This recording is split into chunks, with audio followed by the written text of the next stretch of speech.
Empecemos con la existencia del milenio y de los milenarismos. Por milenio se entiende los últimos 1000 años, de acuerdo con la cronología bíblica, que comenzó hace 6000 años y que tiene 7 años, un año por 1000 años por cada día de la creación. Entonces, hacia los 2000 años, 1800, se dio el diluvio. Hacia el año 2000 se dio Abraham, 1750 el Éxodo, 1500 antes de Jesucristo David, luego hacia el año 4000 la venida de nuestro Señor al mundo. Estamos ahora hacia el año 6000 y próximos a entrar en el séptimo milenio. También llamado el día que Dios descansó, el día del Señor. En el esquema que veíamos de la cronología de la escatología social, el milenio se sitúa entre la regeneración y la recapitulación. El milenio aparece en la Sagrada Escritura en múltiples lugares, citado directa o indirectamente. En el libro de Daniel se habla de que existirá un reino que destruirá todo lo anterior. Dice, en el tiempo de esos reyes, el Dios de los cielos suscitará un reino que no será destruido jamás y que no pasará a poder de otro pueblo. Destruirá ese reino y desmenuzará a todos esos reinos, mas él permanecerá por siempre. Se refiere al sueño de Nabucodonosor, en donde él ve una estatua, la cabeza de oro, el pecho de plata, etcétera, de bronce, hierro y mezclado con barro finalmente en los pies. Bueno, pues eso da paso a un otro reino que no será ya nunca, que no pasará a poder de ningún otro pueblo, que destruirá a todos los demás y permanecerá por siempre. Eso es, le dice Daniel a Nabucodonosor, lo que significa la piedra que viste desprenderse del monte sin ayuda de mano, que desmenuzó el hierro, el bronce, el barro, la plata y el oro. El Dios grande ha dado a conocer al rey lo que ha de suceder después. El sueño es verdadero y cierta su interpretación. Es evidente que en la historia todavía no hemos llegado a este reino que permanecerá por siempre, de modo externo, que destruirá y desmenuzará a todos esos otros reinos que hubo en el pasado y que le interpreta en este capítulo 2 Daniel a Nabucodonosor. En la Sagrada Escritura la palabra milenio más específicamente aparece 6 veces, citada en el capítulo 20 del Apocalipsis, como un periodo de 1000 años. Estas son las 6 veces que aparece. Las primeras 2, en el versículo 1 al 3, dice: Luego vi un ángel que bajaba del cielo y tenía en su mano la llave del abismo y una gran cadena. Dominó al dragón y lo encadenó por 1000 años. Sigue diciendo, para que no seduzca más a las naciones hasta que se cumplan los 1000 años. Hasta entonces las sedujo, desde entonces no las podrá seducir. Cuando las sedujo, hemos hablado de un juicio de las naciones.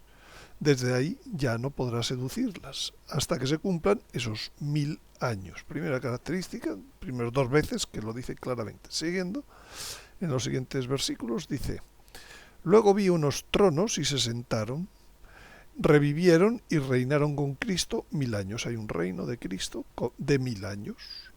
Los demás muertos no revivieron hasta que se acabaron los 1000 años. Es la primera resurrección. Por tanto, aquí hay unos señores que reviven y otros que no reviven hasta que no pasan los 1000 años. Es la primera resurrección. Dice, serán sacerdotes de Dios y de Cristo y reinarán con él 1000 años. Cuando se terminen los 1000 años, será Satanás soltado de su prisión. Está claro que está hablando ya de la batalla final, del momento de la recapitulación de todas las cosas en Cristo. Por tanto, aquí lo que vemos es que en la regeneración pues se encadena por 1000 años, resucitan unas personas que reinan con Cristo por 1000 años, el resto no resucita hasta que no pasan esos 1000 años, y esas personas están en el reino de Jesucristo, reinando con Él por 1000 años, y cuando se terminen los 1000 años, entonces pasaremos a otra batalla final, etcétera, como hemos hablado anteriormente. Quiero decir que el sentido literal, hemos visto en el primer vídeo de esta serie, dicen los papas, dice el catecismo, que es el sentido primario. Entender por 1000 años otra cosa que no es 1000 años, pues hay que sencillamente probarlo. Pero inicialmente 1000 años son 1000 años, un tiempo de 1000 años. No es un tiempo de 2000 años, no es un tiempo, bueno, simbólicamente puede ser más de 1000 años, un tiempo largo. Pero antes de pensar en simbolismos, hay que pensar en literalidades. Eso es lo que dicen las dos encíclicas sobre la Sagrada Escritura que hablábamos en el primer vídeo y el Catecismo de la Iglesia Católica. Por tanto, no se puede alegremente decir que hablar de 1000 años es una herejía y además darle nombre como milenarismo, lo cual es un error, como ahora veremos, porque se aplica milenarismo a cosas muy variadas. Por tanto, es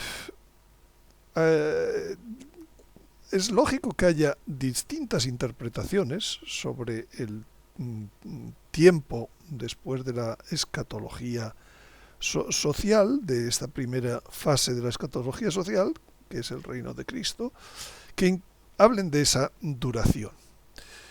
Entonces, vamos a ver si profundizamos un poco más. Volviendo a lo que dice el capítulo 20, en realidad se puede hacer todo una traza a lo largo del Nuevo Testamento de cómo van a ser la resurrección. Y vemos que hay 3 tiempos de resurrección en el Nuevo Testamento. El primero ocurre en el Evangelio de San Mateo en el año 33, cuando muere nuestro Señor. El segundo va a ser en el fin de los tiempos y el tercero va a ser en el fin del mundo. Están perfectamente situados una vez que se tiene el modelo que decíamos de regeneración y recapitulación. En el primero dice que se abrieron los sepulcros y muchos cuerpos de santos difuntos resucitaron cuando muere nuestro Señor. Y saliendo de los sepulcros después de la resurrección de Él, entraron en la ciudad santa y se aparecieron a muchos. Aquí evidentemente el evangelista no dice que vuelven a morir. Y no dice que vuelven a morir porque ellos resucitan después de Jesucristo. Salen de los sepulcros después de la resurrección de Jesucristo. Dan testimonio el día de Pascua, no el Viernes Santo. Entonces, en el Catecismo se dice que todos los que resucitaron antes de la resurrección de Jesucristo volvieron a morir. Y se refiere, por ejemplo, al hijo de la viuda de Naín, a la hija de Jairo o a Lázaro. Sin embargo, en el Catecismo no se dice nada de los que resucitaron después de Jesucristo. Y los primeros que resucitan después de Jesucristo es un número que no conocemos, indeterminado, en quien pueden estar, por ejemplo, pues San José, que resucitaron después de Jesucristo. Entraron en la ciudad santa, se aparecieron a muchos. Y hoy en día están en el cielo, perfectamente posible, de acuerdo con este texto, en cuerpo y alma, como está Jesucristo, como está la Virgen. Este es el primer momento de la resurrección. Si seguimos escaneando el Nuevo Testamento, vemos que San Pablo le dice a los corintios que esto de la resurrección tiene un orden, que cada uno a su tiempo, que no esto de que café para todos, que resurrección todos a la vez. No. Dice, en Cristo todos seremos vivificados. Es decir, si resucitamos por el poder de Jesucristo. Ahora, cada uno a su tiempo. Y especifica, Cristo como primicia, año 33. Luego los de Cristo cuando Él venga. Hemos dicho que va a haber un juicio de las naciones cuando Él venga. O una fase del juicio final, que es el juicio de las naciones, cuando Él venga. Pero cada uno a su tiempo, luego los de Cristo, cuando Él venga. Y después será el fin, cuando entregue a Dios Padre el reino. Esos otros, al fin del mundo, cuando Cristo entregue a Dios Padre el reino. Para especificar un poco más cómo resucitan los del fin de los tiempos y los del fin del mundo, hay otros textos de San Pablo. El primero dice a los tesalonicenses: el Señor mismo, a la orden dada por la trompeta de Dios, bajará del cielo, y los que murieron en Cristo resucitarán en primer lugar. Véase cómo hay un orden, que ya lo ha dicho una vez, pues aquí lo dice una segunda vez. Hay unos que resucitan en primer lugar, quienes son los que murieron en Cristo. Aquí les llamaba los de Cristo. Después nosotros, los que vivamos, los que quedemos, seremos arrebatados en nubes. No dice que resucitemos, seremos arrebatados. Arrebatados no implica una muerte, como pudo decir algún santo en la antigüedad, sin fundamento en la escritura, desde luego. Seremos arrebatados en nubes junto con ellos, al encuentro del Señor en los aires. Todavía es insuficiente precisión, entonces un poco más adelante San Pablo empieza con unas palabras trascendentales. Dice, os revelo un misterio. Es evidente que si San Pablo empieza diciendo, os revelo un misterio, quiere decir que va a revelarnos algo que hasta ese momento no estaba revelado, que por la gracia de Dios a él le toca revelarlo. Y hasta ese momento no está. Por tanto, ahora nos va a revelar lo que dice, no todos moriremos. Hasta ese momento, todo el mundo pensaba que todo el mundo moriría. Y dice, no todos moriremos, pero todos seremos transformados. Transformados es pasar de la vida mortal a la vida inmortal, como dice ahí San Pablo, en un instante, en un pestañear de ojos, al toque de la trompeta final. Pues sonará la trompeta. Los muertos resucitarán incorruptibles y nosotros seremos transformados. ¿Qué es decir? No resucitaremos incorruptibles porque estamos vivos. No. Nosotros es otro término, es otra cosa distinta, transformado. Y esto es el misterio. Un misterio que hasta ese momento, quiero decir, existían en Israel los saduceos que creían o no creían en la... Por tanto, había otros que creían en la resurrección. No está hablando de la resurrección que todos creían ya. No está hablando de la resurrección de Job, que que en el libro más antiguo de la Biblia ya dice que él en su carne verá a Dios. No. Está hablando de algo nuevo. ¿Qué es ese algo nuevo? No todos moriremos. No todos moriremos. Y la Sagrada Escritura es la autoridad máxima. Bueno, pues entonces, otro de los textos en el Apocalipsis vuelve en el capítulo 20, como hemos visto, dice, los demás muertos no revivieron hasta que se acabaron los 1000 años. Es la primera resurrección. Segunda vez que se cita esto de resucitar en orden, o tercera vez, de la primera resurrección. Y aquí se decía, resucitarán en primer lugar. Y el resto no resucita en todo el tiempo hasta el fin del mundo. Y sigue diciendo el Apocalipsis, dichoso y santo el que participa en la primera resurrección. Decir que no existe una primera resurrección, que resurrección es todos a la vez, que es café para todos, es ignorar que la Sagrada Escritura al menos 3 veces habla de que hay una primera resurrección, y en otros textos dice que hay un orden en la resurrección. Por tanto, es querer ignorar lo que dice la Sagrada Escritura buscarse símbolos para que al final esto cambie, lo que es el sentido literal obvio, el primero y en el que se fundan todos los demás sentidos de interpretación de la Sagrada Escritura. Por tanto, dichoso el que participa en la primera resolución. La segunda muerte es la muerte del alma. No tiene poder sobre estos.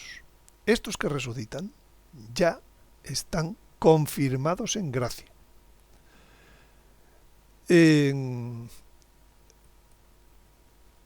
luego está la resurrección final, esa que ya viene en el libro de Job, en el primer libro de la Biblia, que creían desde siempre los hebreos.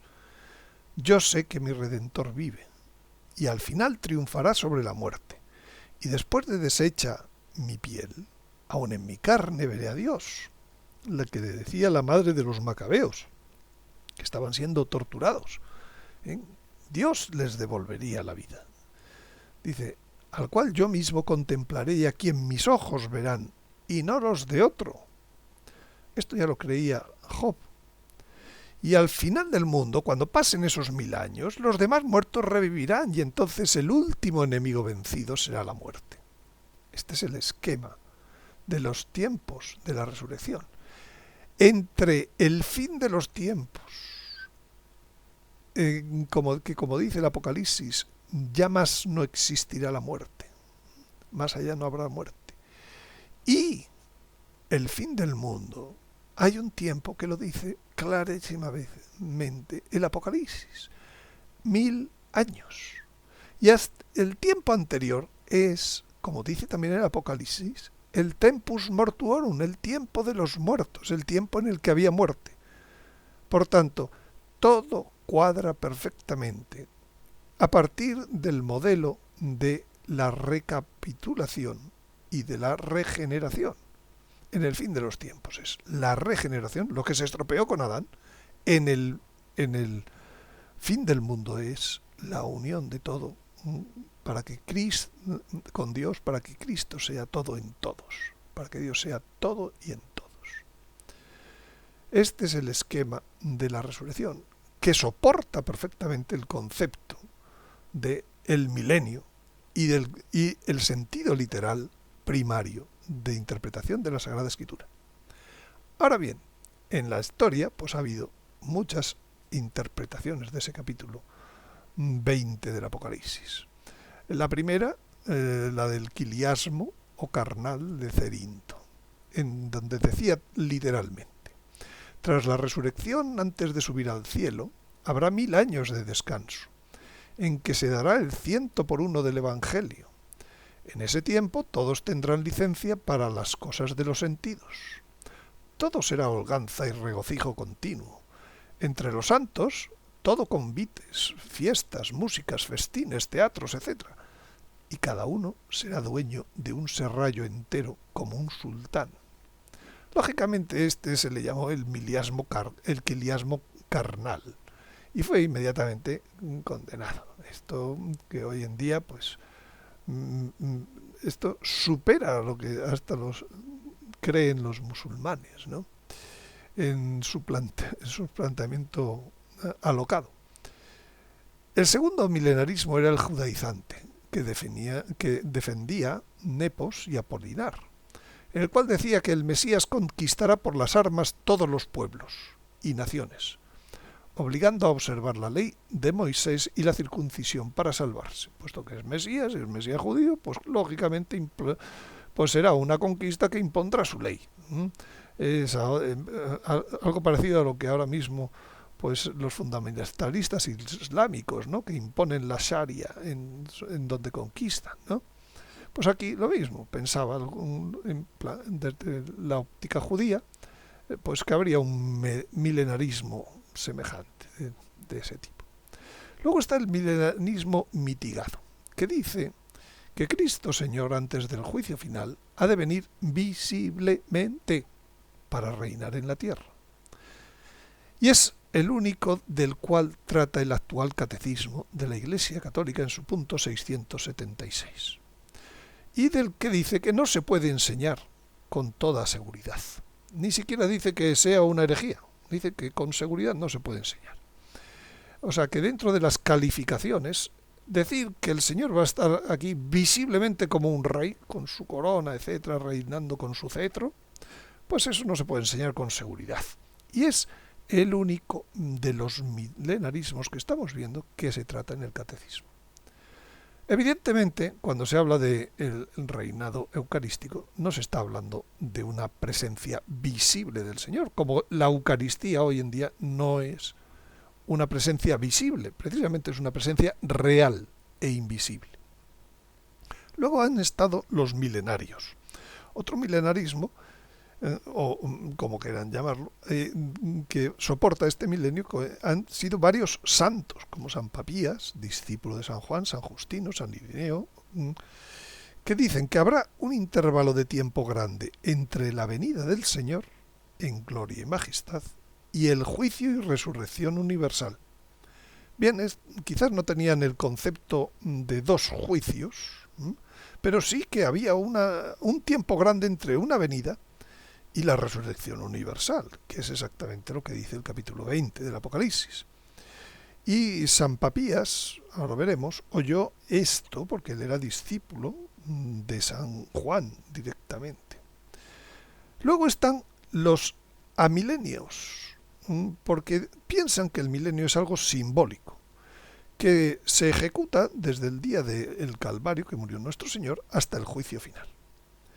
Yo diría que es que de algún modo, en la medida que este amilenio simbólico excluye el milenio real, pues también es una herejía, porque el milenio es algo real.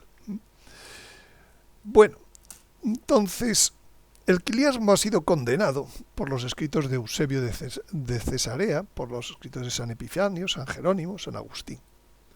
El milenarismo judaizante ha sido condenado por los escritos de Dionisio Alejandrino, en 2 libros sobre las promesas, y de San Epifanio. El mitigado simplemente ha sido puesto en cuarentena al decirse no se puede enseñar con seguridad en el año, con 2 decretos, uno del año 41 y otro del año 44, como veremos después. Luego, los milenarios no han sido nunca condenados. La gran mayoría de los padres hasta San Agustín sencillamente lo defienden. Por tanto, es lógico que no haya ninguna condena magisterial, y en él podría encajar perfectamente el reinado eucarístico, el reino de la divina voluntad, la civilización del amor de San Juan Pablo II y otros muchos términos con los que se ha definido este periodo por santos y papas. El amilenarismo, el milenio simbólico que comienza en el Calvario y termina en el juicio final, pues ha sido predominante en muchas escuelas desde San Agustín a nuestros días. Algunos padres que defendieron el milenio pues fueron, por ejemplo, San Papías, hemos dicho, discípulo de San Juan Apóstol, primer defensor, mártir, obispo de Hierápolis. Y él conoció, trató, escuchó a San Juan Apóstol, y él hablaba de este milenio, como hablaba el propio San Juan en el Apocalipsis. San Justino y San Irineo, mártires, padres y columnas de la Iglesia del siglo II. San Victorino Pictaviense, mártir. San Severo Sulpicio, tertuliano, V Julio Hilarión. Y Lactancio, que era una especie de historiador de los siglos primeros, dice que esta opinión del milenio es la opinión común de los cristianos entre los padres. Bien, una vez que ya pasaron aquellos años, se han vuelto a dar personas que tratan del milenio, más que milenarismos. El primero fue el abad Joaquín de Fiore, que muere en 1201. Él habla de que la historia tiene 3 fases: el reino del Padre, del Hijo y del Espíritu Santo, algo parecido a las épocas que hemos hablado en el vídeo anterior. No se le condenó por milenarismo, sino porque entendía en sus disputas con Pedro Lombardo, no entendía los conceptos de persona y de naturaleza que Pedro Lombardo aplicaba a la Santísima Trinidad. Entonces él decía que Pedro Lombardo no hablaba de Trinidad, sino de 4 dioses. Entonces se le condenó por un tema trinitario al abad Joaquín de Fiore, por supuesto, años después. Y respecto a esas ideas de que el Antiguo Testamento pues es la obra de la creación, de la redención, el Nuevo Testamento, y que vendrá la de la santificación, pues esas ideas fueron penetrando la Iglesia. Algunas personas piensan que es milenarista porque él decía que esta última etapa del espíritu empezaría el año 1260, y como obviamente no empezó, pues ahí quedó un poco olvidado entre los milenarismos. Pero la idea de que llegará una etapa mejor, una etapa del espíritu, eso fue trascendiendo, y por ejemplo influyó en los franciscanos espirituales, que mantuvieron muy pura la regla de San Francisco, y influyó mucho en la evangelización de América, viendo en América una nueva tierra en el que se desarrollaba una civilización cristiana y que era modelo. De hecho, incluso el propio Colón tiene un libro denominado De las Profecías, en donde él saca todas las profecías que hay en la Sagrada Escritura relativas a este reino. Lo cierto es que esa idea perduró mucho durante la evangelización de América, de que podía ser el reino de Dios, y definitivamente un señor que en el siglo XVIII, que muere en 1801, un jesuita nacido en Santiago de Chile,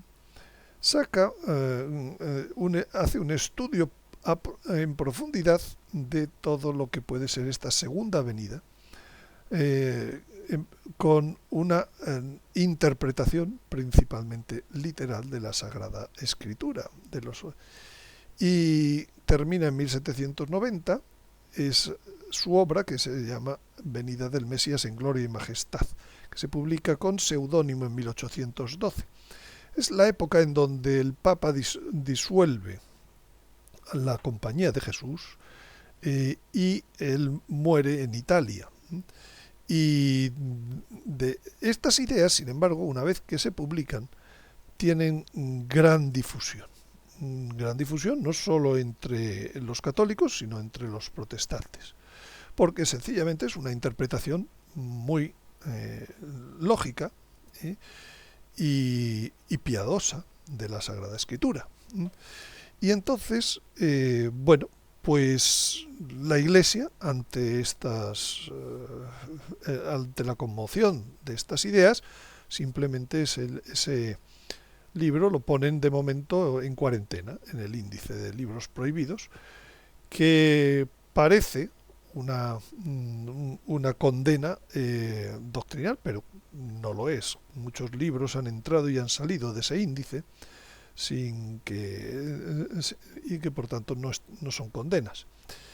Y tuvo una gran influencia entre los protestantes en Norteamérica, en Estados Unidos, y de hecho llegó una predicadora que le puso fecha hacia 1846 y a esa segunda venida, con las ideas de Lacunza principalmente y otras que ella aportó, y a ese movimiento que se juntó pues con muchos católicos, y con quizás el 50% de católicos y otro 50% pues de otras denominaciones protestantes, unidos por la esperanza de la venida del Señor.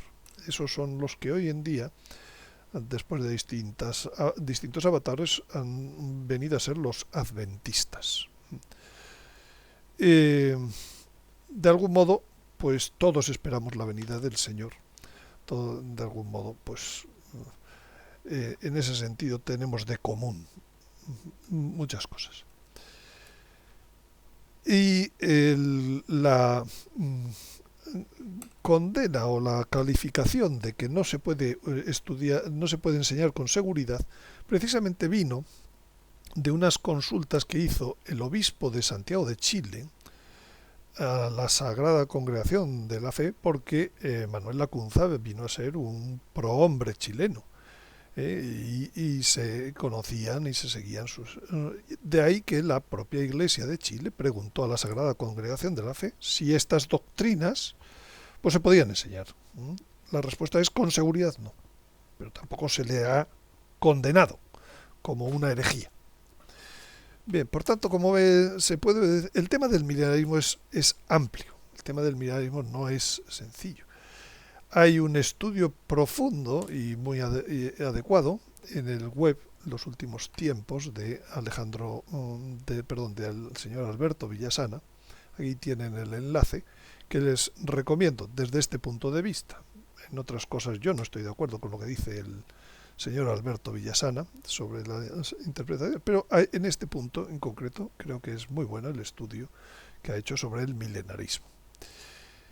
Y en realidad el ambiente milenarista pues también lo han ido fomentando o del milenio más que milenarista, no sé habría cómo decirlo, ¿no? Porque la palabra milenarista casi parece semejante a herejía. Pues el ambiente de milenio lo han propiciado pues las principales apariciones marianas del siglo pasado y del siglo XX, del siglo XIX y XX. Por ejemplo, en el secreto de la Salette se dice: entonces será la paz, la reconciliación de Dios con los hombres. Jesucristo será servido, adorado y glorificado. La caridad florecerá en todas partes. Los nuevos reyes serán el brazo derecho de la Santa Iglesia, que será fuerte, humilde, piadosa, pobre, celosa e imitadora de las virtudes de Jesucristo. El Evangelio será predicado por todas partes y los hombres harán grandes progresos en la fe, porque habrá unidad entre los obreros de Jesucristo y los hombres vivirán en el temor de Dios. Quiero decir, este secreto de la Salette tiene aprobación eclesiástica del obispo y de varios obispos, con lo que se ha publicado y con el imprimatur. Pero no hace falta recurrir a la Salette, basta. En Fátima, la segunda parte del secreto termina diciendo, dice: por fin mi inmaculado corazón triunfará.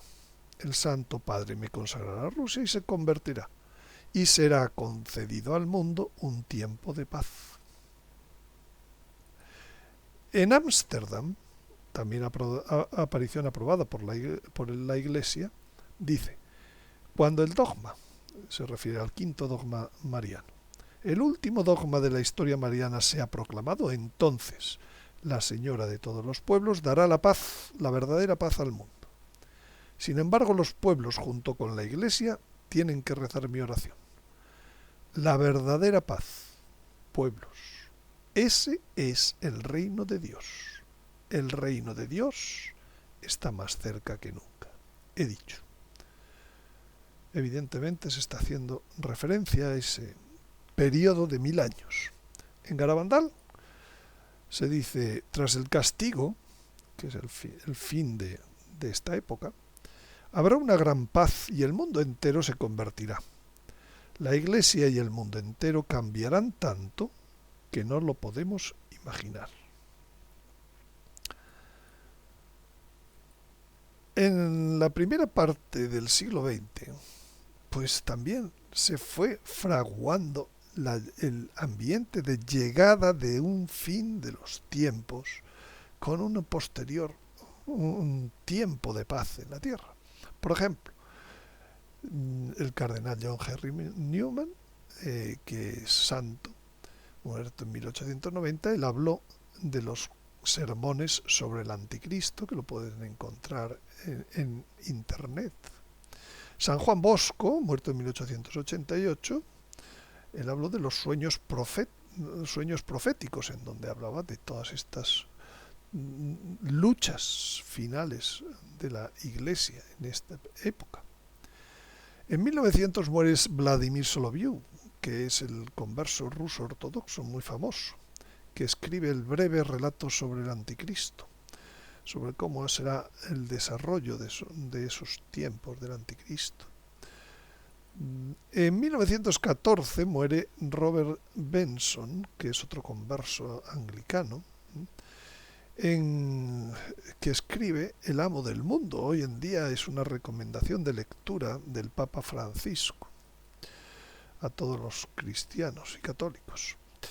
En las apariciones de Fátima, en 1917, van viendo como los años, se dice esto de mi corazón triunfará, un tiempo de paz será dado al mundo. En 1925 se instaura la festividad de Cristo Rey, el reinado de Cristo. Hay un ambiente de que llega el reinado de Cristo, que llegan los últimos tiempos. Y todavía se está pues casi a 100 años vista de los momentos en que vivimos. Pío XI escribe todo esto sobre el reinado de Cristo en la encíclica Quas Primas y esa fiesta de Cristo Rey.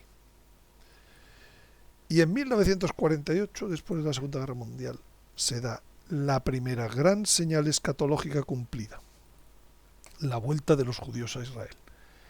Y en 1950, el dogma de la Asunción de María al cielo, que nos lleva a ese orden en la resurrección, el orden que dice en la Sagrada Escritura.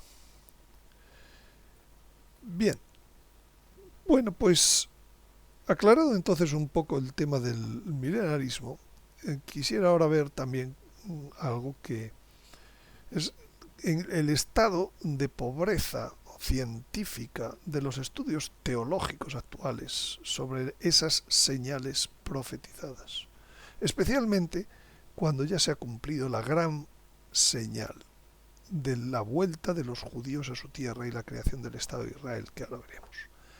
En este momento no estudiar las señales profetizadas por el cuerpo teológico de la Iglesia Católica, que tiene multitud de facultades de teología y universidades y centros de estudio, es sencillamente, en mi opinión, suicida, como trato de expresar con esa.